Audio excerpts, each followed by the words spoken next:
And now, live at 8. අයබෝවන් එක්වන්න අදත් ඇත්ත දැනගන්න ලංකාවේ අංක එකේ සමබර තොරතුරු ප්‍රකාශය live at 8 සමග. මම නිමේෂ් විජේසූරිය.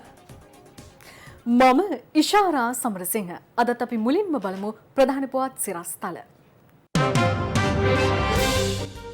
MCC සමාලෝචන කමිටු වාර්තාව ප්‍රකාශයට පත් කරේ.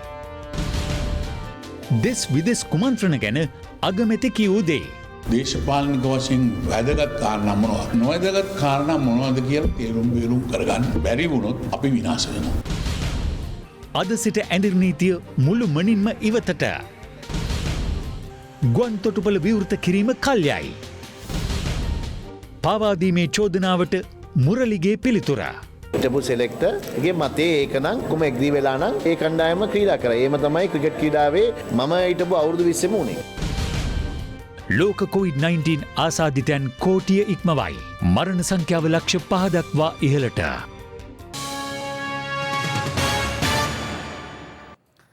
සහස්ත්‍රක අභියෝගතා සමායතන ව්‍යාපෘතයේ හෙවත් MCC පිළිබඳ සමාලෝචන කමිටුවේ වාර්තාව දැන් මහජනතාවට කියවීමට අවස්ථාව ලබා දී තිබෙනවා. ජනාධිපති මාධ්‍ය ඒකකයේ නිකුත් කළ නිවේදනයක දැක්ුණේ එම සමාලෝචන වාර්තාව වෙබ් අඩවි 3ක ඇතුළත් කර ඇති බවයි. මේ අතර MCC ගිවිසුමට අදාළ කිසිදු මුදලක් ශ්‍රී ලංකා රජය වෙත ලබා දී නොමැති බව කොළඹ පිහිටි ඇමරිකානු තානාපති කාර්යාලය පසුගිය 26 වෙනිදා ට්විටර් පණිවිඩයක් නිකුත් කරමින් සඳහන් කළා. කෙසේ වෙතත් කොළඹ ඇමරිකානු එක්සත් ජනපද කාර්යාලය 2018 ජුනි මාස 13 වෙනිදා නිකුත් කළ නිවේදනයක සඳහන් වන්නේ මෙම වැඩසටහන සඳහා තවත් අමතර මුදලක් ලබා දීම සඳහා ගිවිසුමකට එළඹුණු බවයි. ජනාධිපති ගෝඨාභය රාජපක්ෂ මහතා විසින් ජනවාරි මාස 1 වෙනිදා සිට ක්‍රියාත්මක වන පරිදි සිව්පුද්ගල කමිටුවක් මගින් සහස්‍රක අභියෝගතා සමායතන ව්‍යාපෘතිය හෙවත් MCC ගිවිසුම පිළිබඳ සමාලෝචනය ආරම්භ කළා. එම කමිටුව සඳහා සභාපති මහාචාර්ය ලලිත සිරි ගුණරුවන්, ප්‍රවාහන අමාත්‍යාංශයේ හිටපු ලේකම් ආචාර්ය DS ජයවීර, ජනාධිපති නීතිඥ නිහාල් ජයවර්ධන සහ වරලත් වාස්තු විද්‍යාඥ නාලක ජයවීර යන මහත්වරුන් පත් කරනු ලැබුවා. කමිටුවේ අතුරු වාර්තාවක් පෙබරවාරි 17 වෙනිදා ජනාධිපතිවරයා වෙත බහර දෙනු ලැබුව අතර විද්වත් කණ්ඩායම්, ස්වේච්ඡා සංවිධාන, රාජ්‍ය ආයතන, පුද්ගලින් ඇතුළු පාර්ශ්ව රැසක අදහස් හා යෝජනා විමර්ශනය කරමින් මාස 6ක කාලයක් තුල කළ අධ්‍යයනයකින් පසුව මෙම කමිටු වාර්තාව සම්පාදනය කරනවා. එම සමාලෝචන කමිටුවේ අවසන් වාර්තාව පසුගිය 25 වනදා ජනාධිපති කාර්යාලයේදී ජනාධිපති ගෝඨාභය රාජපක්ෂ මහතා වෙත බහර දෙනු ලැබුවා. පසුගිය රජයේ 2017 සහ 2018 වසරවල MCC ගිවිසුමේ අධීර දෙකකට අත්සන් තබා ඇති බව කමිටු සභාපති මහාචාර්ය ලලිත සිරි ගුණරුවන් මහතා කමිටු වාර්තාව ජනපතිට බහර දෙමින් සඳහන් කළා. ඒ යටතේ ඇමරිකානු ඩොලර් මිලියන 7.4ක් සහ ඇමරිකානු ඩොලර් මිලියන 2.6ක් ප්‍රදානය කර ඇතත් ඊට අදාළ ගිවිසුම් විස්තරයක් කිසිදු තැනක දක්නට නොලැබුණු බවද සභාපතිවරයා සඳහන් කර තිබෙනවා. වැඩිදුරටත් කමිටු සභාපතිවරයා ප්‍රකාශ කර ඇත්තේ නීත්‍යානුකූලව ව්‍යාපෘතිය ක්‍රියාත්මක කළ නොහැකි බව ඉඩම් කොමසාරිස්වරයාද පැහැදිලි කර ඇති බවයි. පසුගියදා ජනාධිපතිවරයා වෙත බහර දුන් එම කමිටුවේ සමාලෝචන වාර්තාව මගින් පෙන්වා දී ඇත්තේ ගිවිසුමේ අන්තර්ගත බොහෝ කරුණු මගින් ශ්‍රී ලංකාවේ ආණ්ඩුක්‍රම ව්‍යවස්ථාවේ වගන්ති උල්ලංඝනය වන බවයි. මේ අතර අදාළ වාර්තාව මගින් එම කමිටුව සඳහන් කර ඇත්තේ 2015 පසු මේ යෝජනාව පිළිබඳව සම්බන්ධීකරණය සිදු කර ඇත්තේ මෙරට අග්‍රාමාත්‍ය කාර්යාලයේ පිහිටුවා ගැනුණු කාර්යාලයක් කරහා බවයි. කෙසේ වෙතත් මෙම ගිවිසුම අමාත්‍ය මණ්ඩල අනුමැතිය හිමිවන තුරුම මෙම කෙටුම්පත් ප්‍රසිද්ධ නොකරන්නේ එහි ඇතැම් කොටස් මහජනතාවගෙන් වසන් කිරීමේ අරමුණින් දැයි සැකයක් මතුවන බවත් කොමිසම පෙන්වා දෙනවා. මෙම කමිටුවේ අවසන් නිර්දේශය ලෙස ඔවුන් එම වාර්තාවෙන් පෙන්වා දී ඇත්තේ ශ්‍රී ලංකා ජනරජය අන්තර්ජාතිකව බැඳීමකට ලක් කෙරෙන්නා වූ ගිවිසුමකට විධානය විසින් අත්සන් කිරීමට පෙර ව්‍යවස්ථානුකූලව පාර්ලිමේන්තුවේ ලබා ගන්නා වූ සුදුසු බහුතර සම්මුතියකින් යුත් ව්‍යවස්ථාදායක අනුමැතියක් ලබා ගැනීම පූර්ව කොන්දේසියක් කරන පරිදි නීති හා ආණ්ඩුක්‍රම ව්‍යවස්ථා ප්‍රතිපාදන සම්මත කර ගැනීම අත්‍යවශ්‍ය බවයි. මෙම කමිටුවේ අවසන් වාර්තාව මේ වන විට වෙබ් අඩවි 3ක් ඔස්සේ මහජනතාවට කියවීමට අවස්ථාව සලසා දී ඇති බව ජනාධිපති මාධ්‍යාංශය පවසනවා. කමිටු වාර්තාවේ අන්තර්ගතය මහජනතාවට දැනගැනීමට හැකිවනු පිණිස ප්‍රසිද්ධ කරන්නැයි ජනාධිපතිවරයා තම ලේකම්වරයාට ලබා දුන් උපදෙස්වලට අනුව මෙම ක්‍රියාමාර්ගය ගෙන ඇතැයි ජනාධිපති මාධ්‍යාංශය නිකුත් කළ නිවේදනයේ වැඩිදුරටත් සඳහන්. එම වෙබ් අඩවි වන්නේ www.president.gov.lk, www.presidentsoffice.lk සහ www.pmdnews.lk යන්නයි. මේ අතර පෙරේදා කොළඹ ඇමරිකානු තානාපති කාර්යාලයේ නිල ට්විටර් ගිණුමේ MCC ගිවිසුම පිළිබඳ සඳහනක් කර තිබුණා. ඒ වර්තමාන ඩොලර් මිලියන 480ක ප්‍රධාන යටතේ කිසිදු MCC ප්‍රධාන මුදලක් රජය වෙත සම්ප්‍රේෂණය වූ වියදම් කිරීමක් සිදු වී නොමැති බවත් සූදානම් වීමේ ක්‍රියාකාරකම් සඳහා වූ අරමුදලක් මෙම ප්‍රධානය සම්බන්ධයෙන් රජයේ තීරණය ලැබෙන තෙක් වළංගු කර හෝ දින නියමයක් නොමැතිව කල් දමා ඇති බවයි. කෙසේ වෙතත් 2018 ජූනි මාස 6 වෙනිදා කොළඹ පිහිටි ඇමරිකානු එක්සත් ජනපද තානාපති කාර්යාලය නිවේදනයක් නිකුත් කරමින් සඳහන් කර සිටියේ මිලේනියම් චැලෙන්ජ් කෝපරේෂන් හි නිලධාරණයක් ශ්‍රී ලංකාවේ සිදු කළ සංචාරය අතරතුර මෙම වැඩසටහන සඳහා තවත් අමතර මුදල් ලබා දීම වෙනුවෙන් ගිවිසුමක් අත්සන් කර ඇති බවයි.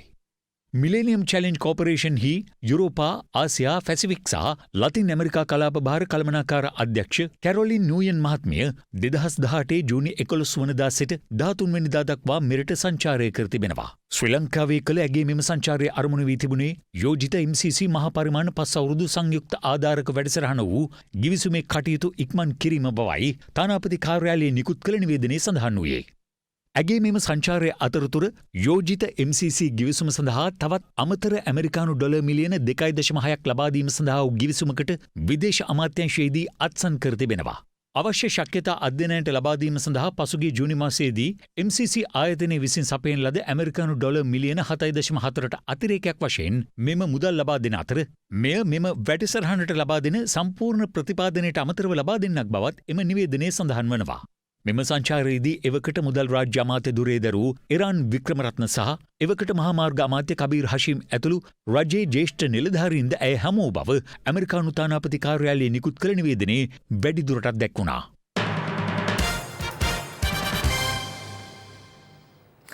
මේ අතර MCC ගිවිසුම පිළිබඳව අද පක්ෂ විපක්ෂ දේශපාලනඥයින් කිහිප දෙනෙකුද අදහස් පළ කළා.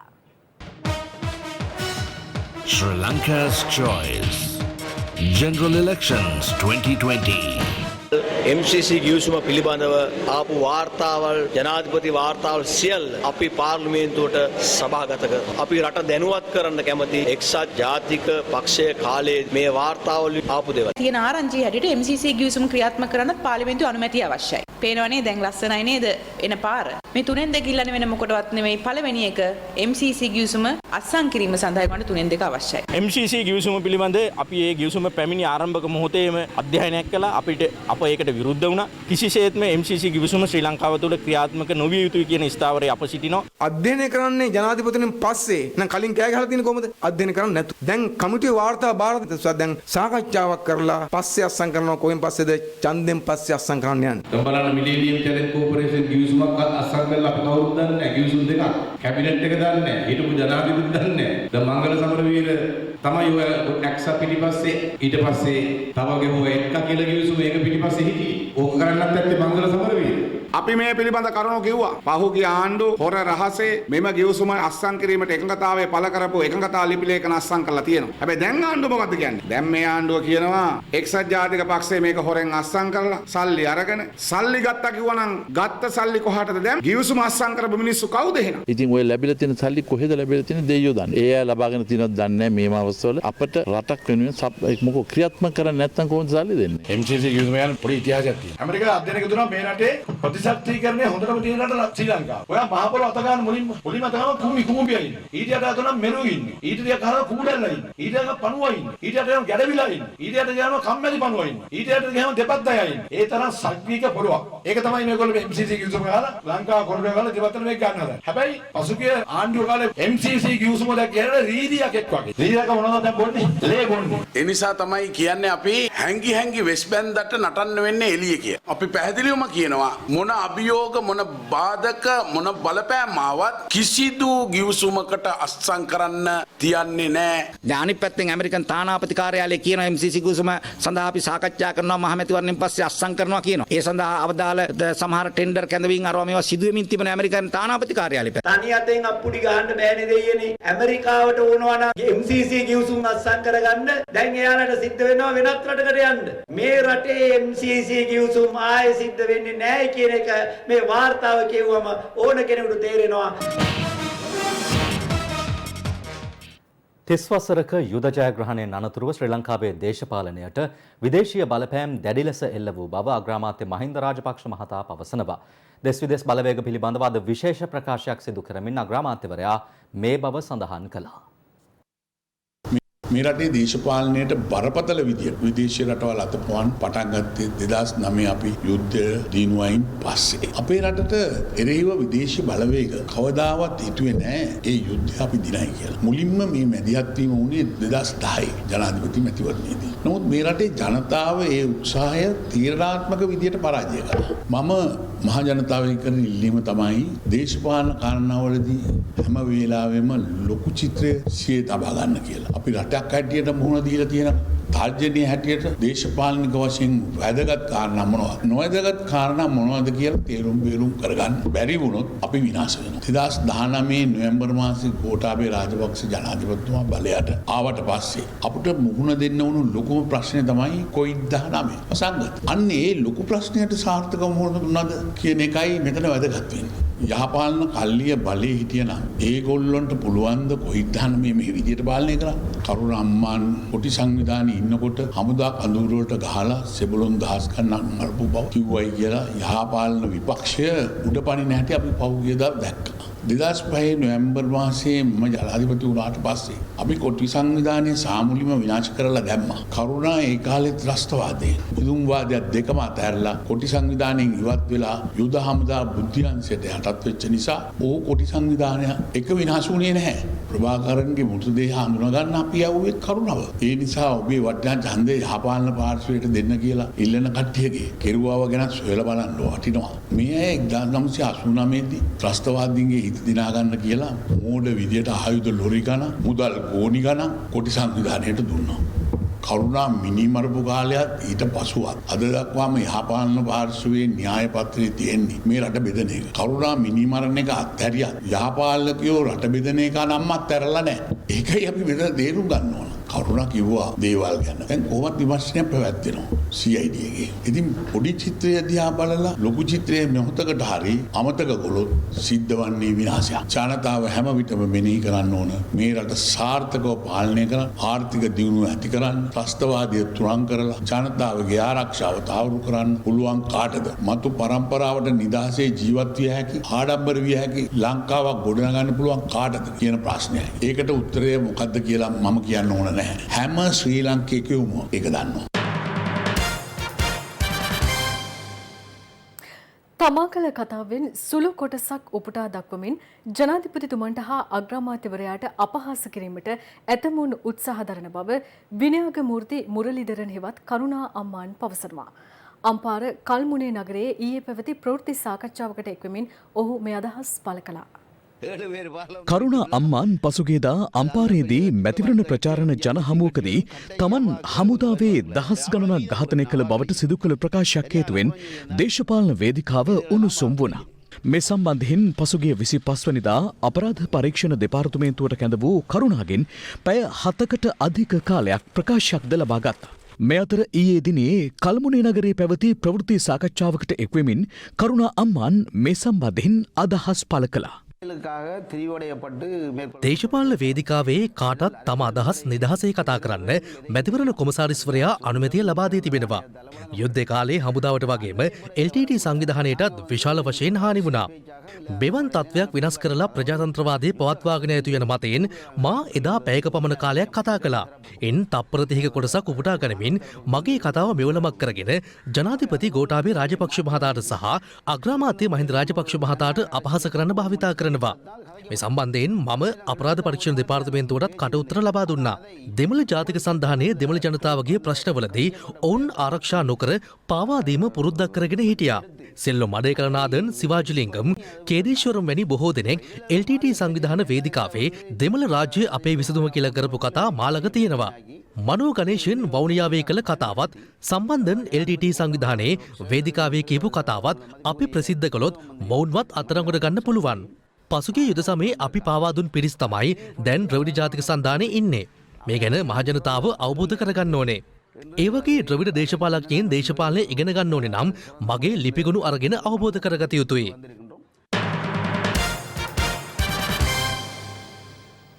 ප්‍රතිපත්ති ගරුක දේශපාලනය තුළින් මෙවර මැතිවරණය ජයග්‍රහණය කිරීම සඳහා තම පක්ෂයට හැකියාව ඇති බව එක්සත් ජාතික පක්ෂයේ නායක රනිල් වික්‍රමසිංහ මහතා පවසනවා. ඩිජිටල් තාක්ෂණය ඔස්සේ තම මැතිවරණ ව්‍යාපාරය අද පක්ෂ මූලස්ථානයේදී ආරම්භ කිරීමේ උත්සවයට එක්වෙමින් රනිල් වික්‍රමසිංහ මහතා මේ බව සඳහන් කළා. එක්සත් ජාතික පක්ෂයේ මැතිවරණ ව්‍යාපාරය අද ආරම්භ කෙරුණේ පක්ෂ මූලස්ථානයේදී. ඩිජිටල් තාක්ෂණය යොදාගෙන දිවයින පුරා සාන 160කදී පක්ෂයේ සමාජිකයන්ට මෙම වැඩසටහන නැරඹීමේ හැකියාවද ලැබී තිබුණා. තමන්ගේ ජනතාව ආරක්ෂා කරන්නට රටේ ආර්ථිකය ගොඩනගන්න ක්‍රියා කරා. ඒත් මාස 8ක බලේ ඉන්න මේ පොහොට්ටුවට ඒ වැඩ කටයුත්ත කරන්න බැරි වුණා. මේ රටේ අද විශාල විදේශ විනිමය හිඟයක් තියෙනවා. නිකන් හිස් අතෙන් ඇවිල්ලා සටන් පාට කියන්නේ. අද ප්‍රජාතන්ත්‍රවාදයට විශාල තර්ජනයක් තියෙනවා. අපේ ස්වාධීන කොමිෂන් නැති කරනවා. මේක අපිට එපායි කියනවා. අපි පිළිගන්නවා තිත්ත ඇත්ත මිනිස්සුන්ට අපි එපා වුණා කියලා. දේශපාලනය එපා වුණා කියලා ඒකාධිපතිවාදයකට යන්න බෑ. අපේ ගිවිසුම තියෙන්නේ ජනතාව සමග පමණයි කියලා මං කියන්න කැමතියි. අපි ප්‍රතිපත්ති දේශපාලනය කරන්නේ මට මඩ ගහන්න උවමනා නැහැ. ඒ කරන්න යන්නේ මම ඉන්නේ ප්‍රතිපත්ති වැඩසටහන් ගැන සාකච්ඡා කරන්න.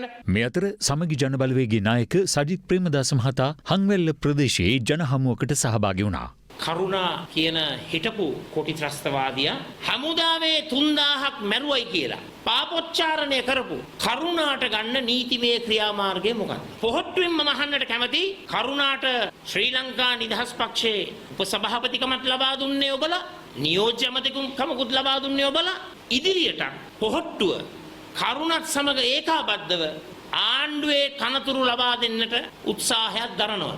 ඔය එලිපිට රටට බොරුවක් පෙන්වන්නට ඔය එක එක දේවල් කරලා හරියන්නේ නැහැ. ඔය බොරු රංගපෑම් ක්‍රියාත්මක කරලා හරියන්නේ නැහැ.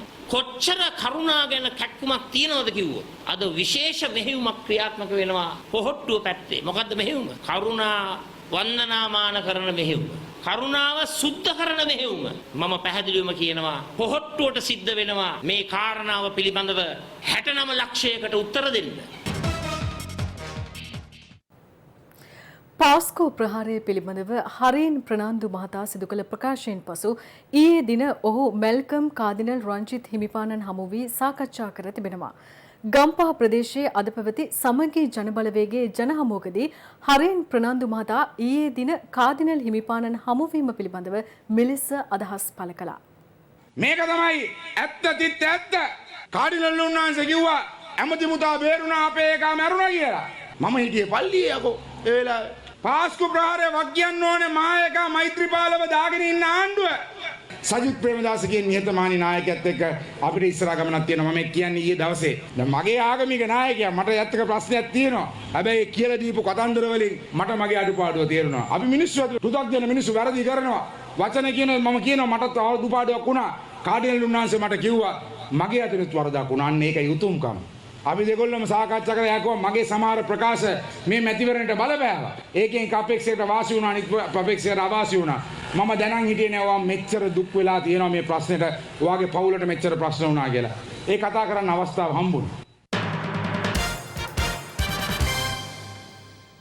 පාස්කුවරිදා ත්‍රස්ත ප්‍රහාරයෙන් විපතට පත් වූවන්ගේ සුබ සාධනය සඳහා ලෝක මුස්ලිම් ලීගයේ නම් සංවිධානයක් එවකට ජනාධිපති මෛත්‍රීපාල සිරිසේන මහතාට ලබා දුන් ඇමරිකානු ඩොලර් මිලියන 5ක මුදලක් අස්ථානගත වී ඇති බවට පුවතක් ඉකුත් සතියේදී වාර්තා වුණා.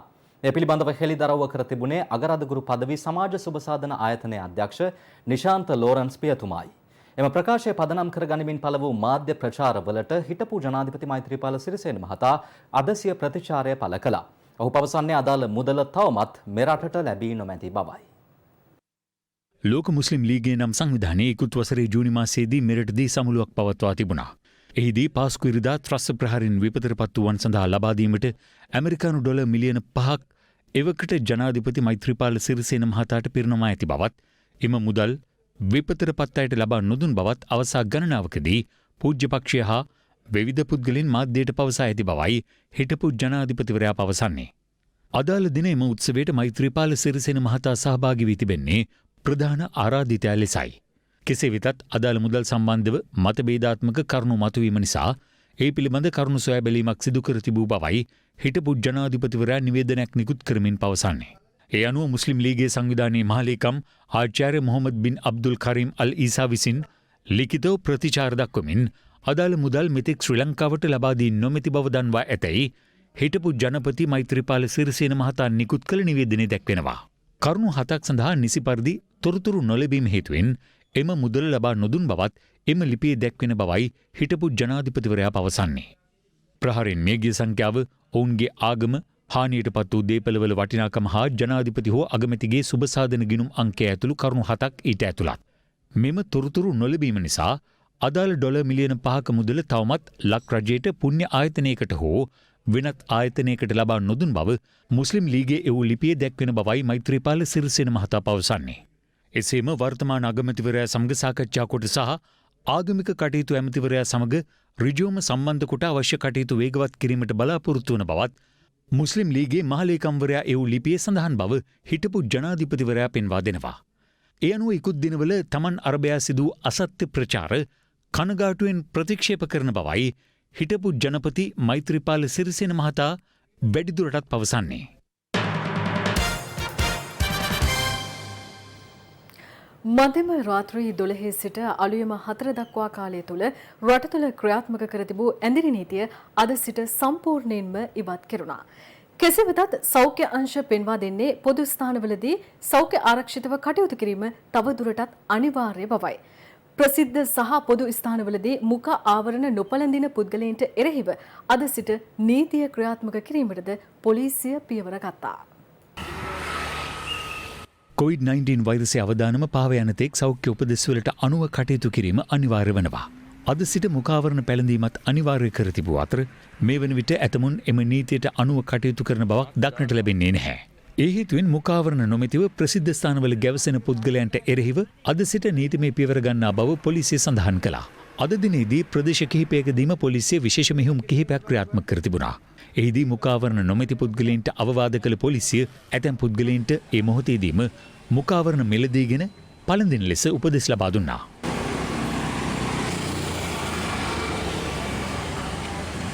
මෙරට සමාජය තුළින් මේ වන විට ආසාදිතයන් හමු නොවුනත් සෞඛ්‍යංශය සැකපල කරන්නේ රෝග ලක්ෂණ පෙන්නුම් නොකරන රෝගීන් සමාජය තුළ සිටිය හැකි බවයි. සමාජයෙන් රෝගීන් වාර්තා නොවුනද තවමත් නිරෝධායන මධ්‍යස්ථානවලින් රෝගීන් වාර්තා වෙමින් සිටිනවා. ඒ අනුව අද දිනේදීත් වෛරසය ආසාදනය වූ පුද්ගලයන් දෙදෙනෙකු මෙරටින් හඳුනාගත්තා.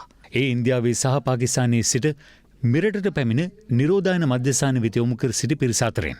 ඒ අනුව මෙරටින් වාර්තා වන සමස්ත රෝගීන් සංඛ්‍යාව 2035 දක්වා ඉහළ ගියත් තවමත් ප්‍රතිකාර ලබන්නේ රෝගීන් 363 දෙනෙකු පමණයි. රෝගීන් 1661 දෙනෙකු සුවය ලබා පිටව ගොස් තිබෙනවා.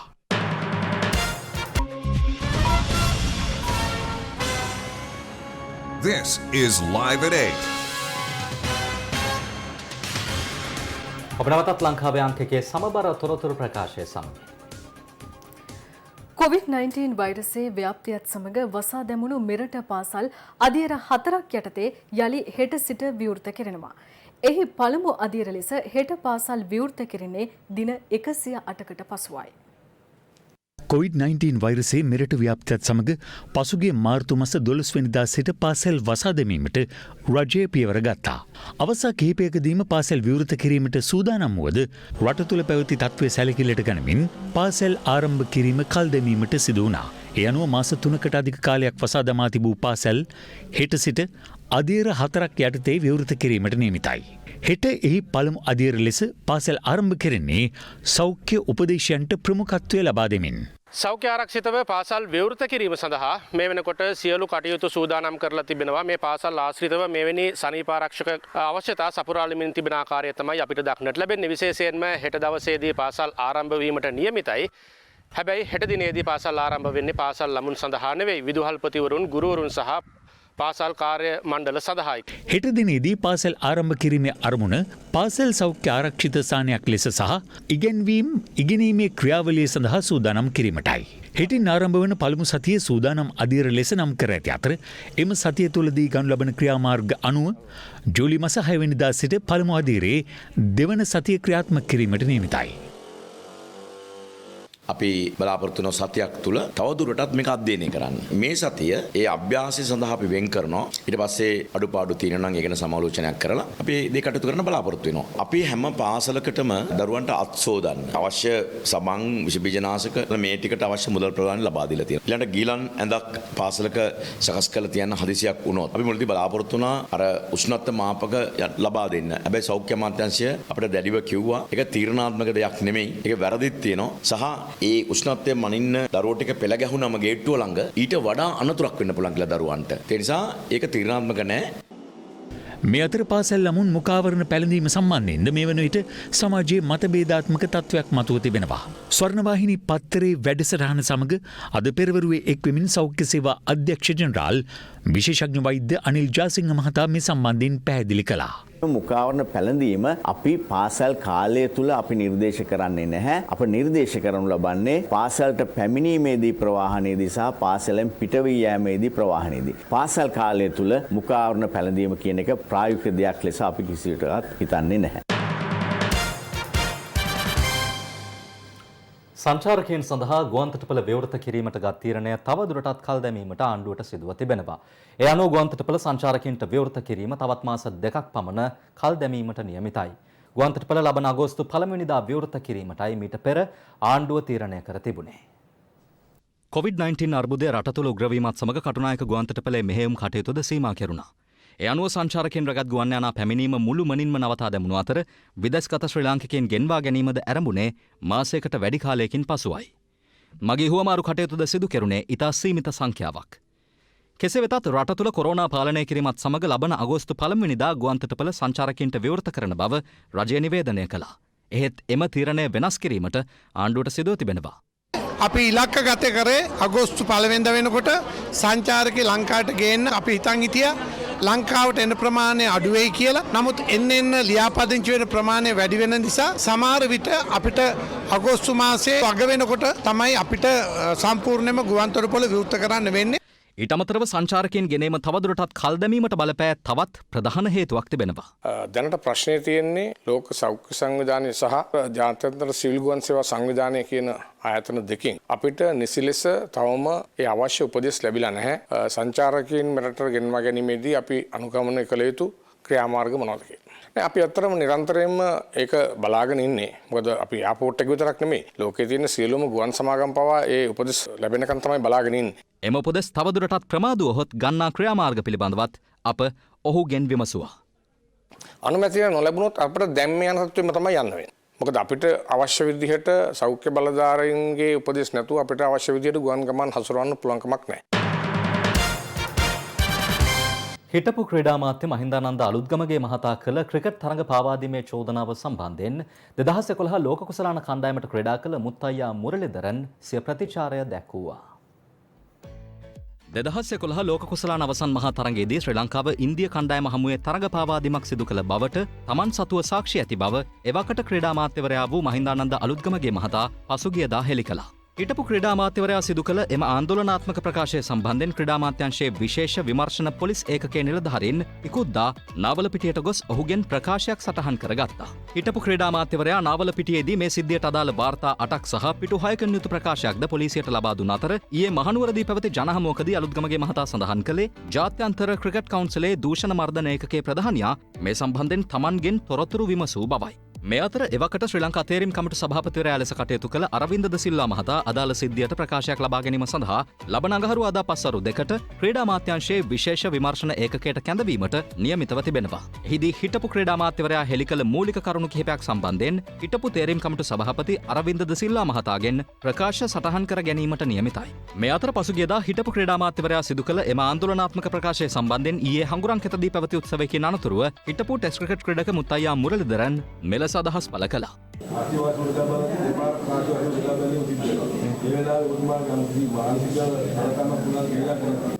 නෑ ඒ මොනවත් නෑ. ඉතින් ඒක මට මානසිකව මම ඩ්‍රෙසින් රූම් එක ඇතුලේ හිටියේ. එතකොට ඒක වුණා කියලා දැනන්නේ පස්සේ. ඒ වුණාට ඉතින් ඒකට කිසිම මේකක් නෑ. එතකොට ඒක ඩිසිෂන් එකක් ගත්තනේ මැච් රෙෆරි. ඒ කියන්නේ ආපහු රීටොස්ට් එකක් කරානේ. ඒ වෙලාවේ ඒකට පුරාකාමී